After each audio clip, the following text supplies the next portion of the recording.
We are very pleased that we have three really top-notch individuals speaking to us today, representing some of the major organizations involved in competitive markets in the United States. Welie, who is the CEO of the ISO New England, Andy Ott, who is the CEO of PJM, and Thad Hill, who is CEO of Calpine Corporation, one of the major independent generators in the United States. We're going to have each of them will give their remarks. Following that, we'll have some dialogue and questions from the panel, and then open up to questions from the floor. We'll start off with Gordon, who will be the first to speak. Gordon is the President and CEO of the ISO New England, having been in that position now for 18 years, far the longest of any executive CEO of any of the ISOs in the United States. He was previously Chief Operating Officer for a while before he became CEO. Before that, he was at Siemens, power transmission and distribution company based in Minneapolis. And prior to that, he was in various positions at ESCOM in South Africa and Gordon's South Africa. So, Gordon, welcome. Thank you very much.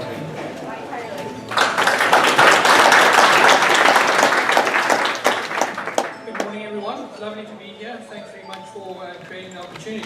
So, my job this morning is to tell you a story about a journey that we've been on for approximately the last 20 years.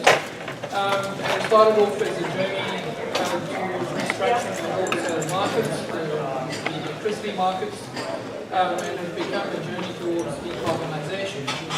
The second part of the journey is really clashing with the first part of that journey.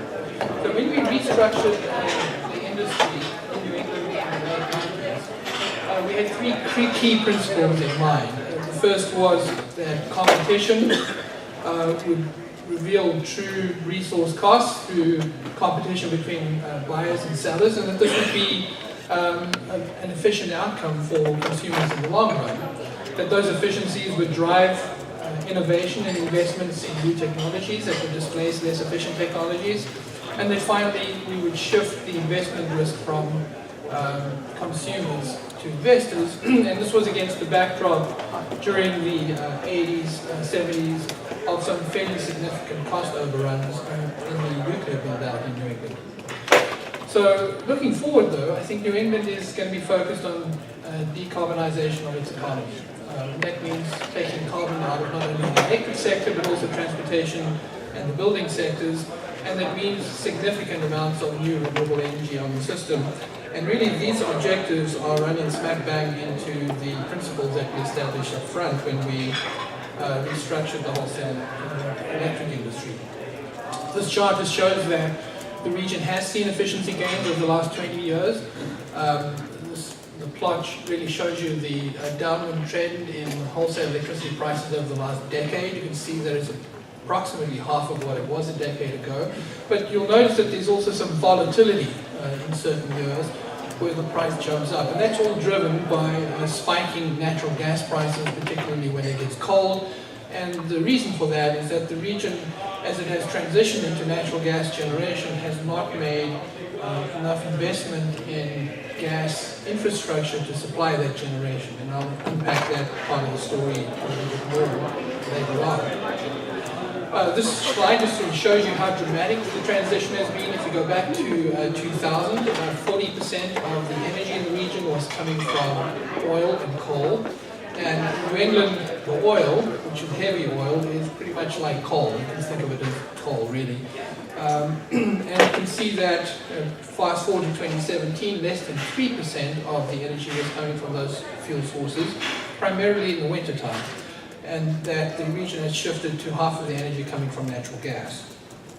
So, coming back to this idea of natural gas pipeline constraints driving volatility in the market, this chart shows you that very dramatically. So this is a chart that shows you wholesale electricity prices in the last week of 2017 and the first week of 2018, when we had an extended period of cold. It wasn't the coldest weather we've ever had, but what was remarkable about it was that it was for a good 10, 12 days. The bottom line, which is the light blue line, is the price of gas at its source in the Marcellus Shale in Pennsylvania, a couple of hundred miles from New England. the dark blue line is the price of gas in Massachusetts. And you can see what happened as the pipelines got constrained. You saw prices up to $80 per million BTU. That's the highest price for gas in the world, which you're looking at there. The top orange line is the price for wholesale electricity, and as you can see, it tracked to some extent the gas price, but really what was happening in the tail end of that chart was fuel switching to oil. So we were relying heavily on oil. During that period, we burned 2 million barrels of oil in 2 weeks, which is roughly what we burned in 2 years under normal circumstances. So the low capacity factor on coal and oil, as not surprisingly, led to retirements in the region. So we've seen some 4,600 megawatts of generation either retire or announce retirement in the past 5 or 6 years. And we believe that there's another 5,000 megawatts or so that is at risk of retirement. We did not expect nuclear units to drop out along the way. This has mostly been coal and oil that's been dropping out.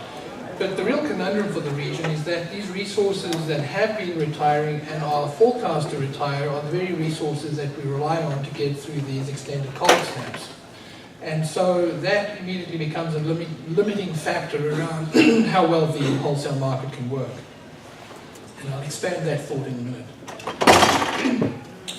So some observations around this thing that we've labeled as winter fuel security. We're trending towards a riskier fuel security profile. And what really that means is there's a higher risk that we end up having reliability events because of the lack of firm winter energy. As the ISO, we really don't care what the source of the energy is as long as it's reliable and there when we need it. And I think in the broader context of where we're heading, where we're putting a lot more variable energy resources onto the system, most people in most markets think about balancing that variability with a relatively reliable and firm fossil fuel source. And in the future, perhaps storage will play that role. But the irony about the New England situation is that the gas is as variable as the variable energy from the renewable energy during the winter time when it gets cold. So that makes us much more dependent on liquefied natural gas, because essentially it's the workaround to the pipeline constraints. And so we end up importing a lot of gas through 2 supply points into the region, and that will continue to be the case for the foreseeable future. And in fact, the more oil we shut down, the more energy we're going to have to bring to the region. One of the other implications for the market is coordination of exit and entry. So the market really should allow for exit and seamless entry of new resources, and that has worked quite well up to now. But if there's this additional constraint that creates this reliability problem in the winter, it may stall some of that entry and exit. And in fact, we're seeing some of that play out now. The ISO was forced to step into the market to retain 2 large resources, combined cycles in Boston, that are supplied by gas, but in the form of LNG. So it's really not, we don't deal with pipeline gas. And so the issue of how we essentially pay for that reliable service in the market and make sure that we compensate all similarly situated resources is very much front and center for us at the moment. This next slide just shows that there's a hybrid grid emerging in the region, hybrid in 2 dimensions. The first is a shift from conventional generation into renewable generation, and the second is a shift from centralized sources of generation into many thousands of distributed resources, first in the form of solar PV and energy efficiency and DR, but now what we're seeing is a lot more storage coming onto the system. So the next few slides really just tease up some of these challenges that we're seeing. As I've just mentioned, the shift into distributed resources and variable renewable energy is really creating operational complexity for us, but also market design complexity. And the combination of the decarbonization agenda, which has the states contracting for renewable energy resources through above market means, plus depressing prices in the wholesale energy market, plus the low prices of the gas revolution as a result of shale gas, and then the mismatch between the business model for the generators in the wholesale market, where essentially they're getting very short-term commitments, and the commitments required by the pipeline developers, has led us into this position that we're in. And so we really are in a corner that is going to be very difficult to get out of. These forces that I've just described are also placing significant stress on the forward capacity market. So I think we're fortunate to have a forward capacity market. Many people who don't have it advocate for having a capacity market. There are days when I wish we didn't have one because people beat us with it every single day. But it's a very important complement to the energy market, particularly with regard to where we're heading. Where we're heading is more and more renewable energy, and we're going to still require a complement of resources to balance all these renewable resources who are systematically going to take revenues out of the wholesale energy market. So the capacity market is an essential ingredient, but it's only going to work if we can ensure price formation. And that's where all the angst and controversy comes from. We do believe we're going to require continued investments in all three of the markets, the capacity, energy, and ancillary services markets, in order to make sure we get the reliability services that we need. The next few slides really just show you where the region's heading with regard to renewable energy. And rather than putting just a big price on carbon to reflect the externality and allowing the market to work, the region's cobbled together a whole series of different programs, essentially, that are trying to achieve the same end, but outside of the wholesale electricity market. The first is through the renewable portfolio standards. Here, this chart shows you that most of the states have goals of approximately 50% through the renewable portfolio standard by 2040. The states have all set goals for reduction of carbon in the economy, typically around 80% reduction economy-wide by 2050. And the southern three states, for them it's a legislative mandate. For the northern three states, these are aspirational goals. But in general, I'd say the three southern states plus Vermont are behaving as if these are all mandated goals. And I'll show you a slide which illustrates that in a minute.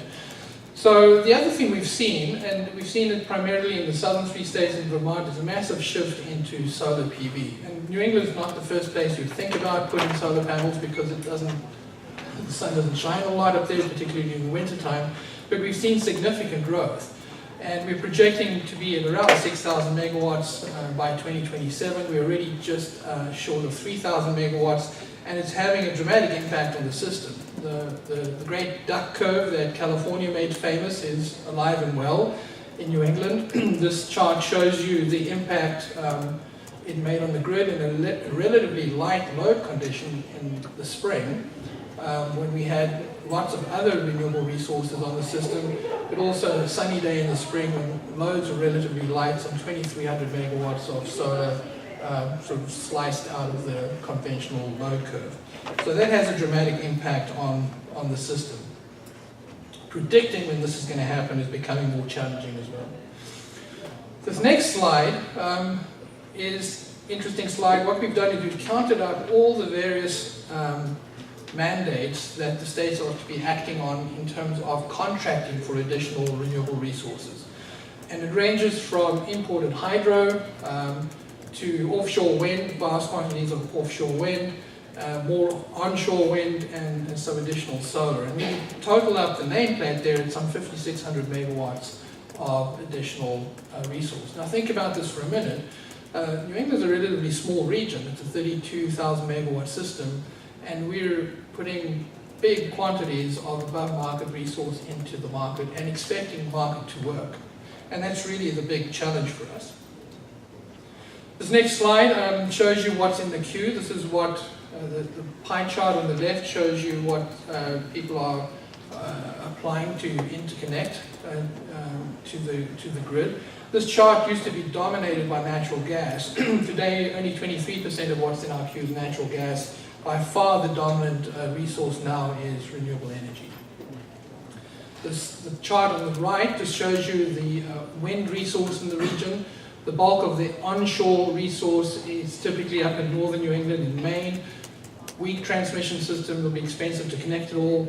Where the states have moved recently is to offshore wind, and so the thing about offshore wind is very expensive to build, but it has pretty short transmission runs, typically interconnecting the substations of the old facilities that are retired. So the state support for clean energy resources is really raising big questions for us about capacity markets in the moment. we use the term here on the slide of a structural asymmetry is appearing. So if you think about the ISOs making commitments on a year-to-year basis, albeit 3 years forward, it's an annual commitment to the resources in the market. Competitive suppliers in the market that are serving load are typically making commitments for the same period of time that they're making commitments for, so 1 to 2 years. And then, on the other hand, the states are making these 20-year commitments. So I think for now we're able to keep it stitched together and working, but what happens when the majority of resources in the marketplace are now under 20-year contracts? How does the rest of the market operate? And I think there's real problems with the residual market in terms of making that work.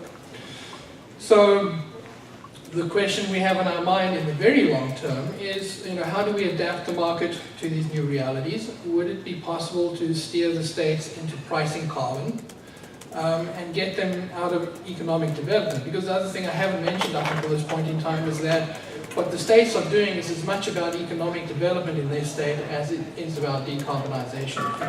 Whereas one can incorporate the carbon price into the market, it's going to be impossible to incorporate the second objective into the market. So having raised more questions than I have answers for, I will stop at this point and turn it over to Andy.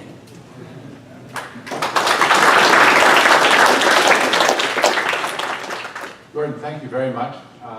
It reminds me of, when you're setting out all those challenges, it reminds me of a favorite expression of someone I worked with years ago when we were developing a hydropower plant in the Sierra Nevadas.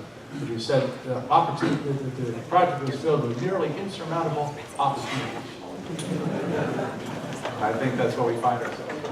Andy, have you been able to figure that out? I'm trying. Let me see what to go. Okay. You're right there. Great. Okay, good. Let me just say a word about Andy Ott. He is President and Chief Executive Officer. He oversees not only the largest power grid in North America, but actually the largest electricity market in the world. He's a 20-year veteran at PJM, and he became the CEO and member of the board in 2015. He was responsible for design and implementation of the PJM wholesale electricity markets, and he has extensive experience in power system engineering, transmission planning, applied math, and electricity market design. He's a fellow at the IEEE and serves on numerous boards in the electricity sectors. Andy, thank you very much for being here. Yes, and I'm celebrating my recent retirement from my Seagray leadership position. So I actually lost one of my 5 or 10 jobs. So very excited about that. So good morning. Is it still morning? Good morning. Appreciate being here. Thanks for inviting me. Just talk a little bit today about the trends we've seen within the PJM market. And PJM is obviously a very large market. I tend to get a lot of attention from folks in Washington because of that. One of the statistics that more recent, about 23% of all electricity consumed in the U.S. is essentially through the PJM market. So that's a fairly big number, and folks get quite excited when certain things happen in PJM, like nuclear retirements or coal retirements or other things like that. So what we've seen, though, is the growth of the market over time, I think, has been driven by what we call a value proposition. So in other words, why do people do these markets? Why do we have regional markets? They are voluntary. The reason is the economies of scale, the operational efficiencies, the investment incentives all create either cost savings or essentially competition for new entry, new types of investment, new innovations to come in and essentially change the dynamic. And I think so whether when you look at the numbers, again, it's a significant savings, and this is every year that we see. So whether it's the various states, we have 14 state jurisdictions within PJM, 13 plus DC. I always promote DC to a state. And the point is each of those then can share reserve. We have geographic diversity. We have operational diversity. So there's a fairly significant benefit for that. The state of New Jersey, for example, 15 years ago, the state of New Jersey had a severe import problem where they had to run certain amounts of generation within the state Today, we could actually have New Jersey with zero generation on, and all the power could be imported if they wanted to, which is amazing transition. They, of course, don't do that. There's still generation running in New Jersey, but it could happen. So if you look at all these types of savings, I'll highlight those as I go through, but there's various ways that folks engage in competition to essentially make electricity cheaper in the region. Speaking of cheaper electricity, PJM again is a fairly low-cost region, mostly because of shale gas and a significant resource there. What we've seen over time, and again I converted this on purpose to a cents per kW, what you're seeing at the wholesale level, and about 8 of our 14 states have fairly open retail competition. So essentially, like in Pennsylvania, I get letters, emails, calls from competitive suppliers trying to give me a cheaper deal on my electricity. It's already fairly inexpensive. So what you're seeing there is a downward pressure on the wholesale rate that is essentially charged through the state tariffs. What you are seeing, though, is a continual gradual increase in rates. This is average in PJM states. And that's largely because of state policies, whether it be renewable policies, et cetera, et cetera. That's where you're seeing the increase. But the wholesale side is certainly seeing a fairly constant, if you will, downward pressure on price, which again is indicative of competition. What we've seen again over this is over, I'll say like an 18-year period, 72 gigawatts of investment in new generation. 85% of all generation in PJM is now owned by a non-utility, so whether it be private equity firms, just competitive generation, et cetera, et cetera. So where 20 years ago the majority of the generation was owned by incumbent utilities, today very few of them own generation. There's only a handful that actually retain their generation or any part of their generation fleet. What we've seen is a tremendous change, not only change in fuel, but change in ownership. So the only way, it used to be good utility practice, people would do the right thing because it was the right thing to do to serve the customer, and there was this bond between the utility and reliability. Today, the only way we get reliability, I mean, Thad's a nice guy, he's great, but the point is I got to show him the money to make them do stuff for reliability, right? You can only sustain goodwill for so long when you're under a competitive pressures. So the point is the way our market essentially achieves reliability is we have the market prices essentially incent generators to do the right thing for reliability. It's the same, this is not unique to PJM, it's all of the RTOs in the US do this, but some of us have other types of interactions we have to design for. New England has their own unique circumstance, we have our own unique circumstance, etc. California is a whole other story, we'll talk about that later. So what we're seeing is a tremendous amount of investment. We've seen $16 billion in transmission, a significant amount of new generation. We've had about 35,000 megawatts of retirements of small coal plants. Small, by the way, to us is 400 megawatts or less. The bigger guys, the 800 plus megawatt types, are still with us, but they're starting to fade, if you will, and we are seeing almost 14 gigawatts now of both a combination of coal and nuclear plants on the Ohio-Pennsylvania border have announced retirement recently. And we're basically going to cut them loose. We're basically going to say, it was great having you, but you can go because we have replacement generation already online. Energy mix. We've seen a fairly significant transition in PJM from, and I'll show you that trend in a few minutes. But what we got right now, I hear a lot of anxiety, especially at the federal level, about fuel diversity. This is our energy mix, energy production, year-to-date PJM. So I got about 36% new, 27% gas, 32% coal.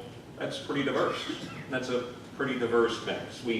PJM is not the center of renewable energy. We don't have great renewable resources, either wind or solar. We have a lot of it. It just doesn't produce a lot.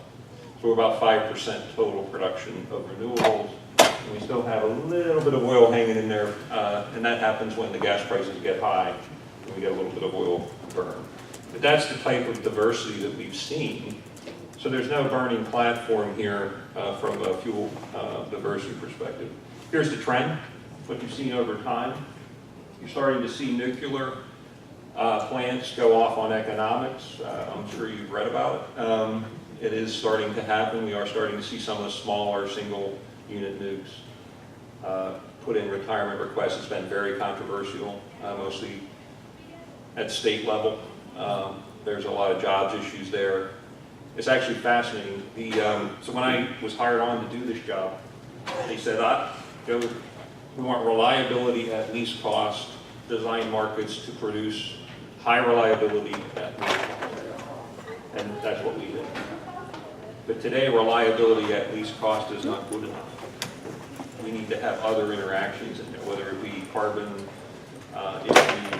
environmental policy, concerns over food security, concerns over cybersecurity, concerns over resilience, which goes well beyond our design standards for reliability. Those types of things are coming up, and I think the markets need to adapt and produce results beyond just reliability at least cost. So hold on, the prices are going up, is where I think we're going to be there. So let me talk a little bit about the future challenges. I think we have a significant set of challenges in the industry. This is not unique necessarily to PJM. Certainly we're seeing a fairly significant change in behaviors on the load side, whether that be both because of behind-the-meter solar or other types of consumption changes. We are seeing fairly significant changes in the load shapes. Gordon alluded to it. For us, it's a lot broader than just the duck curve. Whether it be, we have a lot in the PJM region, a lot of big server farms, like we're talking about like a Google or a big internet company. One of their server buildings is like 100 megawatt load. I mean, this is like a small power plant type of thing. So that thing, if it's a form of storage, they can shut that server farm down and start one up in Europe. They can start one up in the West Coast. It's a way to load balance, and if prices get high, they can react very quickly. That's something that people don't talk about much, but it's amazing how quickly that they can adjust their load profile. That's not traditional storage, but it's high-tech storage. The changing fuel mix I already talked about. Regulatory uncertainty, wow, we do have that. For us, it's probably both federal and state. I think we're seeing a lot more state interactions these days on energy policy and what states want to do with energy policy. And in a region like PJM, we got West Virginia, we got Kentucky, we got Delaware, we got New Jersey, we got Illinois. I mean, these are very diverse state interests. We even got North Carolina, the eastern part. So interesting dynamics there, and I think there's a lot of different interactions that have to be looked at. Then we move over into the more recent trends of discussions about risk to the grid. We used to worry about, I'll say, acts of God, weather, for power outages and equipment failure. Today it's like intentional sabotage, intentional attack, coordinated attack, cyber attack that we all worry about. I certainly worry about it. And I think we have to figure out a way to make the grid be able to bounce back quicker. I think the good news is in the US, I think we've made a lot of changes. Not a lot, we don't talk about them a lot, but I think we are a much stronger system than we were only 5 years ago. We've done that fairly quickly. The issue with fuel security, Gordon alluded to it. I think it's been a much bigger problem in some parts of the country. I think it's becoming a bigger problem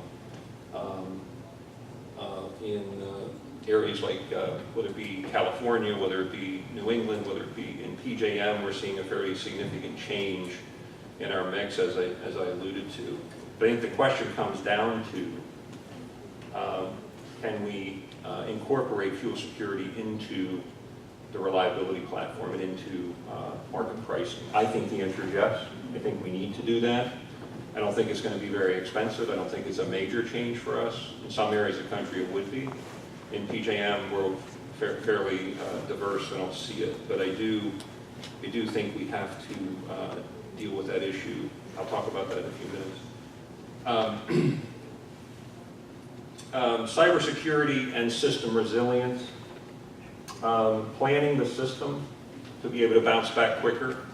Planning the system to not have critical pinch points. So for example, if you have a critical substation, a critical transmission line, you can build walls and bulletproof walls and ballistic walls around it. You can put a moat around it. You can do a lot of things like that. Or you could do something innovative. You could actually change the configuration of the power grid to make it less critical. So if somebody does something to it, it doesn't matter as much. That ends up being a cheaper solution sometimes. So why not try it? One thing I forgot to mention, technology investment, demand response, alternative technologies.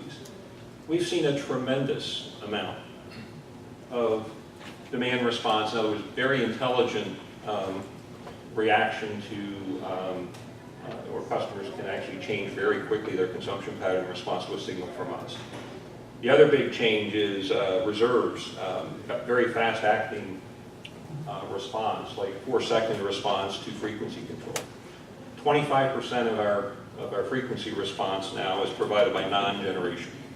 We've had as much as 50% during certain operating periods. That's amazing, because a little competition goes a long way, and people can see the benefit of doing that. Now let me talk fuel security. What is fuel security?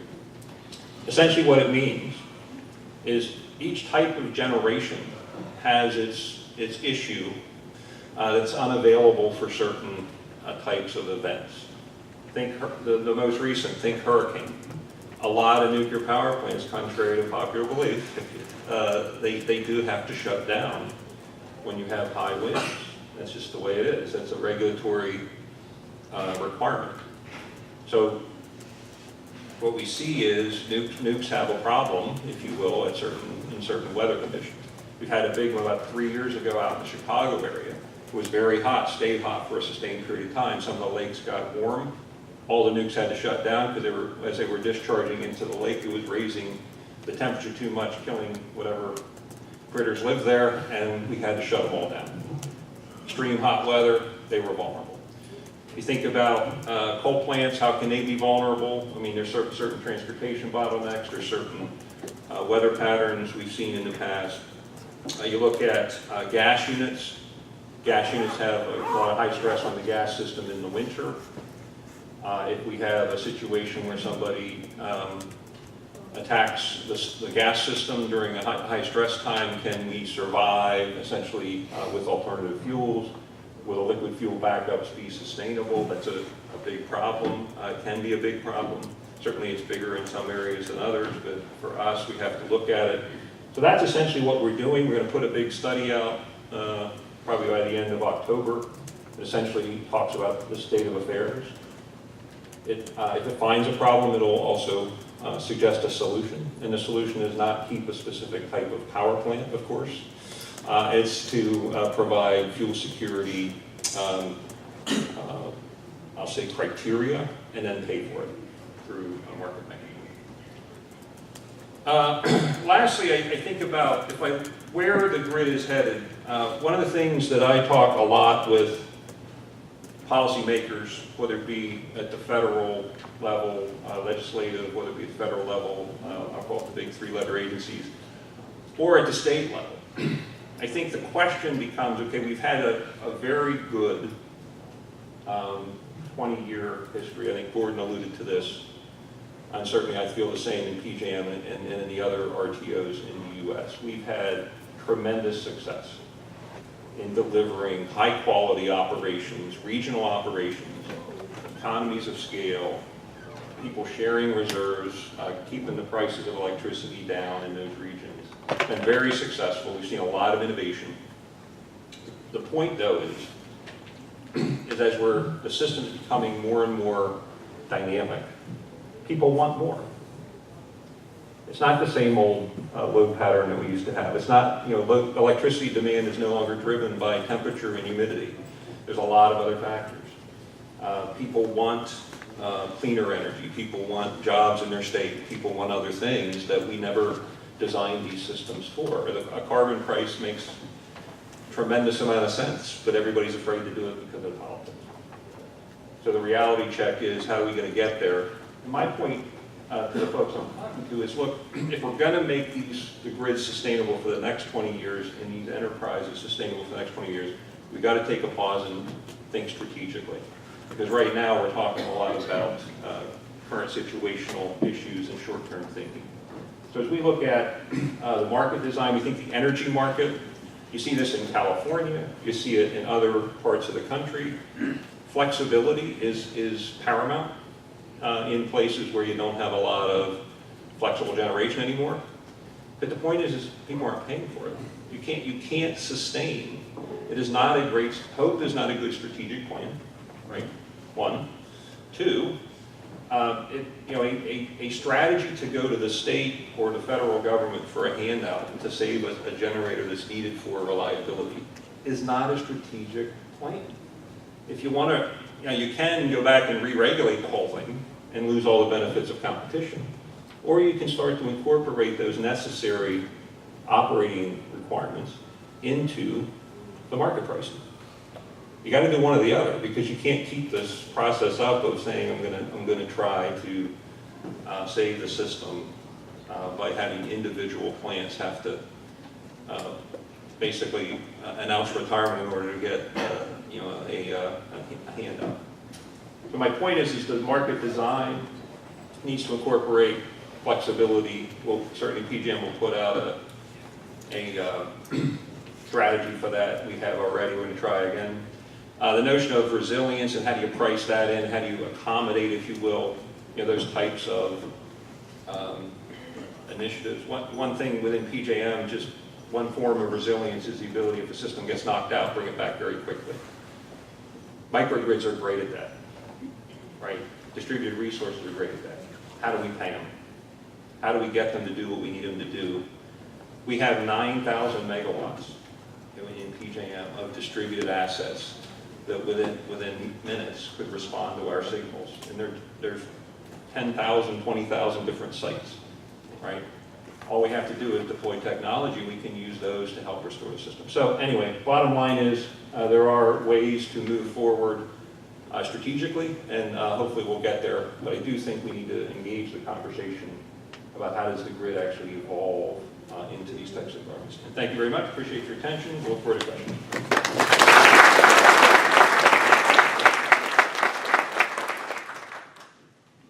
Thank you, Andy.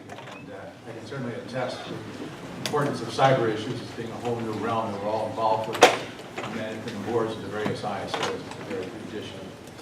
Not particularly so much the topic of today's conversations, particularly in markets, but I just want to point out that absolutely it's a huge issue. We all concur with that. Let me introduce Thad Hill. Thad is Calpine's President and Chief Executive Officer since 2014. He joined in 2008 as Chief Commercial Officer and became Chief Operating Officer in 2010.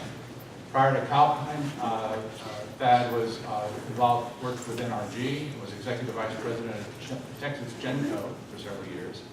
Prior to that, for over a decade, he was a consultant in the energy sector at Boston Consulting Group. And in full disclosure, I have to say that once upon a time, Thad was a client of mine when I was the head of operations for Mirant in Europe, and BCG were consultants to us on our strategy there. So it's been nice to know you for several decades. Thanks for coming today. Thanks. I think he was a client of mine, because I think you were paying the bills. Yes, I think so. And thanks, Barney, and thanks so much for having me here. And also, happy to be here with Gordon and Andy. It's a relationship when you have capital deployed and you have people that are in charge of overseeing the markets and the grid. And we certainly don't always agree, but I certainly feel we have good dialogues and are well respected, and I think we're all very well served by both these gentlemen, so happy to be here with both of you. Real quick introduction to Calpine. I did not put the slide up. You guys see that, or is there a quick? We'll go with that. A quick introduction. Go to view. Go to view. Go down to full screen. Full screen, got it. There you go. There you go. Well, I'm going to briefly describe Calpine because, you know, kind of where you stand depends on where you sit, and I'll be very quick. But we are a large integrated power company. We operate power plants and retail businesses in 25 states. We've got 80 power plants, and you can see they are pretty well proportioned between the West, including California, Texas, and in the Eastern Interconnect, particularly PJM in New England. So we operate in all of these markets and have perspectives about what works and doesn't in all of them. Another unique thing about us is besides operating the world's largest geothermal resource in Northern California, which is really cool, the rest of our fleet is natural gas. So a lot of it is fuel oil backup. And so we're the largest natural gas generator in the U.S., and that certainly indicates kind of our views on things as well. Here's a quote from Commissioner LaForte at FERC. And basically the point is, people will invest if they think they have a fair shot at getting the return of capital. And it's a fundamental underlying premise of all of these merchant markets. We've seen a lot of capital deployed, and I'll show you some examples, and Gordon and Andy showed it. But to deploy capital, you have to feel that you've got a reasonable chance to get your return. And I'm going to say this tongue-in-cheek, because I know there are a couple of reporters in the room, so tongue-in-cheek. But all I'm asking for in these markets is a fair chance, you know, a chance to lose my capital and a level playing field. That was funny. I thought that but anyway, the idea is you're going to invest when that happens, and I want to come back and talk about some things. So first, both Andy and Gordon did this. These are Texas, PJM, and New England. The left shows you tremendous amounts of new capacity. This is just 12 through 17. There's stuff underway. Obviously, stuff happened before that. But you can see, you know, between 11 and 30% of the overall market new investment occurred in just those half a dozen years. I will point out in Texas, by the way, this will come up again, but you can actually see enormous amounts of renewable additions. A lot of wind has shown up, and there's solar coming. By the way, there are no long-term contracts. These are people investing and believing in the market, and that's occurring. On the right, as also was mentioned, prices have come down universally. So these markets are getting a lot of new investment, prices are coming down, they're being incredibly reliable, more diversity of supply, and you know, that seems like it's working. Despite that, I think one version will make it work. Despite that, the fact is there's a whole lot of news articles on when things happening, which are people are jumping in and beginning to interfere with the markets. And you know, there are several categories of these situations, but you know, one is clearly politically driven, initially with an oath at the federal government level to try and save coal plants. Right? Let me set that DOE aside, the circumstances aside. The other two are at state levels, and part of it is there's some owners of nuclear plants that have maneuvered very effectively politically. And are actually seeking to have nuclear plants bailed out. I will tell you, these nuclear plants have actually been already paid for. You all know when restructuring occurred, people were allowed to recover their stranded costs. Then gas prices, $12 in MMBTU. Most of these folks were able to recover their costs again. And now you've got owners of certain of these plants asking to recover their capital costs a third time. Unprecedented. I'm clearly in the wrong business, but that's, you know, that's the aim. Now, some of these plants certainly are a challenge. Take 3 Mile Island, there's no doubt about it. But a lot of them are economically viable, and this is people reaching for profits and using jobs and other tactics to try and get it done. But they've been effective in a couple of states. The third category of out-of-market efforts that have occurred have been states themselves pursuing renewable portfolio standards and kind of, you know, looking for, you know, partly jobs, economic development, partly environmental causes, to actually launch into this. And so kind of the question is, these markets are working well, kind of what's driving it.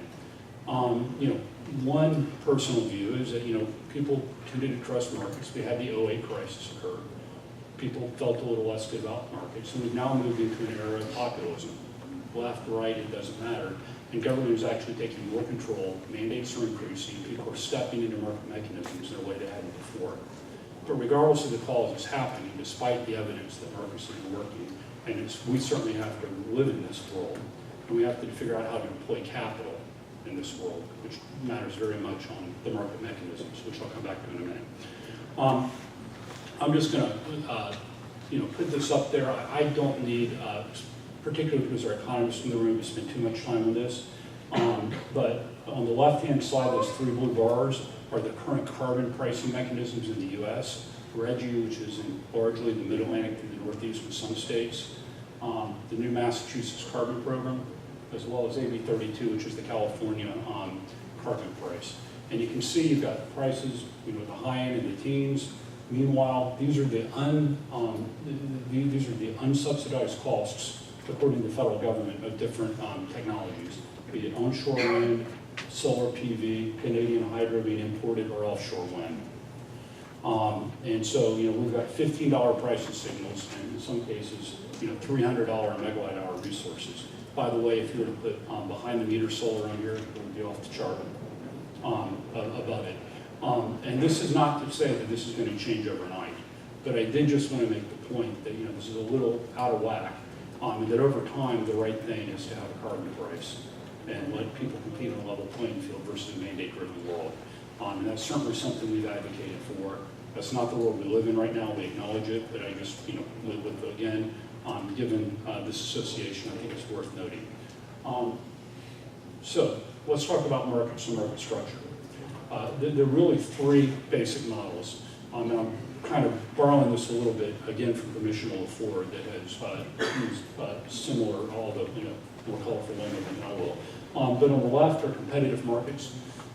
These have worked. You know, we mentioned PJM, ISO New England, ERCOT. You tend to have prices where you've got relatively low retail rates, low wholesale rates. You've got investment occurring, and we think that the evidence is clear both in what I just showed you. There's a lot of academic research that shows this works as well. Just to tell you an example, a few years ago we sold a power plant to the regulated utility, so combined cycle plant. We staffed it with 19 people. They came in and staffed the same plant. They used our people and hired another dozen people and staffed it with 32. Right? There's plenty of research that shows when you have a profit motive, you care about being available and care about the cost structure, and it's worked. That being said, the other side of the page, which is all the way to the right, actually does work. These are regulated markets. Now, I'll argue it's not as efficient, and over time consumers will pay more money, but they're certainly organized. The investment incentives are well understood, and they work in an orderly fashion. Now, the problem is you've got the capital, people making the capital decisions are different from the people paying for the capital. And if there's any debate about that causes agency issues sometimes, they're three words: Kemper, Vogel, and Sumner. Everybody know what those are? Right? Kemper, Vogel, and Sumner. And that's what happens when the people deploying capital are actually deploying capital on somebody else's behalf. So we can have a debate about which is better, but the regulated market can actually work. In the middle, we have a hybrid market. This cannot work. You know, hybrid markets are typically characterized by where you actually have very low wholesale prices and very high retail rates. You know, one great example is Germany. I don't know how much people know about Germany in here, but there were feed-in tariffs for renewables that had a carbon price. Guess what? Because of the feed-in tariffs, all the renewables showed up, the carbon price went to zero, they started dispatching more on coal. We're seeing this in California right now, where because of a bunch of state mandates, you've got a whole bunch of renewables coming in. Meanwhile, we've seen power prices depressed, and now in unprecedented numbers, the California grid system operators having to step in and effectively make out-of-market payments. In fact, they last night announced 3,000 megawatts of out-of-market payments for the month of October to ensure reliability, but they've been doing it for an annual basis. You know, a California story, and I told Barney I'd mention it, I'll be brief on this, but it's true. We've got our geothermal plant up there. Prices can now go negative in the middle part of the day. And there's, you know, we can't recover the price there. So we actually had a capital project where we got a room of engineers And we asked them to come up with every way they could to waste as much energy as they could. In the middle of the day, when we called them from Houston and said, waste all the energy you can. Let me tell you, when you take a room full of engineers that spent their entire life preserving every square ounce of heat, and you tell them that when you own water, you want them to waste a bunch of heat, something's kind of going a little off the job. And that's where you get with hybrid markets. Very high retail costs, very low wholesale costs, and nobody invests a dime unless there's a direct contract or direct subsidies. Subsidies, we get more subsidies, et cetera. So the real question, which this page tries to get at, is what's the breaking point? And so as you move along the x-axis here at the bottom, you kind of start with low RPS, then we get to low RPS and maybe some net energy metering. You go all the way to the right, you've got DOE bailout of coal plants or nuclear bailouts. And as you occur, the outer market interaction goes up. And there's a question about where do you break? I mean, little RPS is kind of cute. I mean, I say that tongue in cheek again, but it's okay. You know, these are robust, big markets and survive a little bit of that. But as you move right along this scale, you get to a point where the thing will collapse under its own weight. If you, you want to attract investors, and once you cannot attract capital, then the whole point of these markets is nothing more than dispatch, because you've got to attract capital from other ways. And I think there's been way too much benefit to society from actually letting competitive markets work together. So, and I'll finish here quickly. So, assuming continued state, federal interference with competition, which I think is the world we're going to live in, and I wish I could be more optimistic than that, but I don't know that's going anywhere anytime soon. The question is, what do we do? Where do we go from here? There are really only, in my case, two basic options. One is we re-regulate. Like, I actually think, just and reasonable is the standard that FERC has to make decisions by. And I will tell you, I just put up those 50,000 megawatts built between PJM, New England, and ICE in Texas in the last 2 years. Look, I mean, in PJM, if you don't fix the capacity market, you just had $30 billion of capital get tricked. People came in, spent billions of dollars building power plants, and then the market mechanism changes on them. To me, that's not just and reasonable. And do we end up in a place where you file for stranded costs and you go out and ask for regulated rate of returns? And it's a little far-fetched, but that's what's effectively beginning to happen in California. These RMR markets are, RMR calls are ticking up. So it can work, but it will be a re-regulation. The other alternative, and the only other alternative, because hybrid markets will not work, is to draw a very hard line around the competitive market. You got to find a way to make it work. And there are three components to that. Component number one is absolute defense of capacity markets. The mechanism may not be perfect, but you absolutely have to walk in and say the capacity market is going to be free from interference by subsidized resources. There's a debate that occurred in New England already around this. There's a solution, imperfect, but definitely a solution that we think is functional and we think will help the market very much. At PJM, this is very much pending before FERC, and I'm not going to get into any of the details of it, but you have to have a defensive capacity market, which means you've got to get comfortable where you get paid and that people aren't tricked when they invest in capital. Secondly, both Gordon and Andy mentioned attributes that are not contained in the capacity market. This would be winter fuel supply in New England, and potentially, depending on the outcome of the PJM work, some sort of future resiliency or fuel security need in PJM, although it's further down the road. I would argue that actually you can actually make this work inside a capacity market by pricing an attribute. The warning that I would have is that these capacity markets are already incredibly complicated. Once you start putting multiple attributes, if you go there, the things again are going to collapse and you're going to end up back in option number one.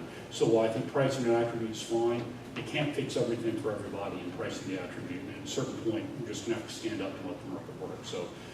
But obviously, New England's underway trying to figure this out, and we look forward to engaging there. And Andy may be up next, but on a sort of time frame. And then lastly, energy prices. There's capacity markets become really important when you actually have these out-of-market resources. But particularly in a play in PJM, why energy markets matter. The interference that was from the scope of PJM is less right now.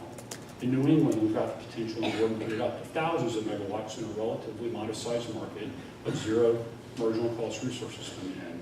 And so there has to be a feedback loop. you can't just protect capacity, you also have to ultimately impact energy markets. And we've had multiple conversations about how ultimately that will work. But you know, this is doable. I think, I think the teams are on the right path and we can make it work.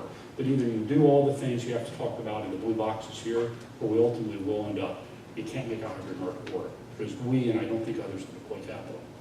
But I'm certainly optimistic that both the ISOs, their competitive markets, these two as well as Texas, get the blue and all the regional variants that exist, and that we won't end up drifting back up into the green. But it's going to take a lot of hard work. Anyway, thanks for waiting.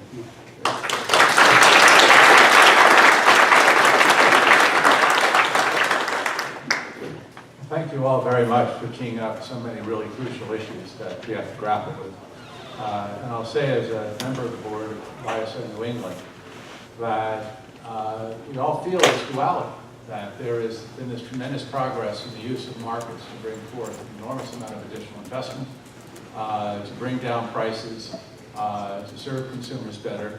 At the same time, I think, frankly, we feel there are more existential risks to all these markets than perhaps we've had before. When I joined the board 5 years ago, we were focusing on the last additional marginal changes to how the energy market would work. We want to make it perfect.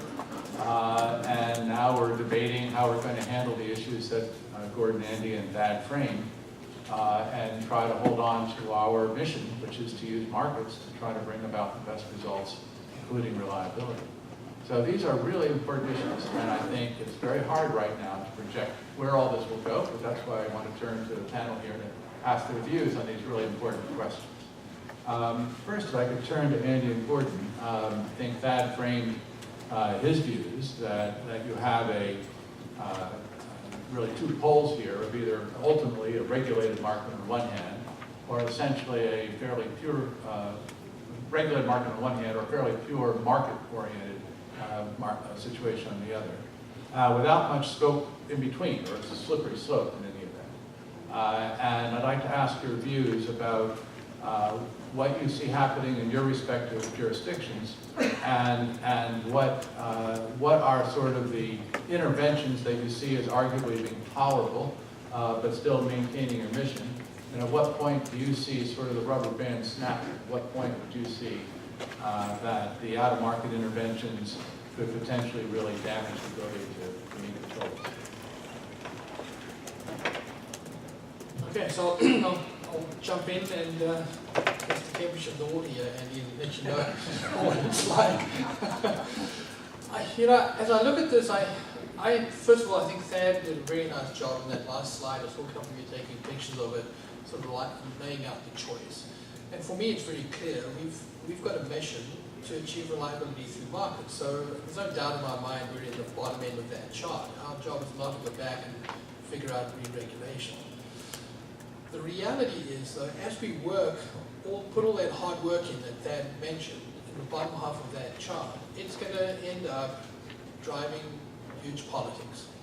And the politics is going to be manifest at the FERC, and I've been around long enough to sort of understand how this can wind up. And so the question that's not clear in my mind, as we do our job to make sure that markets can work, whether or not that's going to be politically tolerable, and whether or not that pushes the states back into the top part of that chart. And so I think there's a feedback loop there.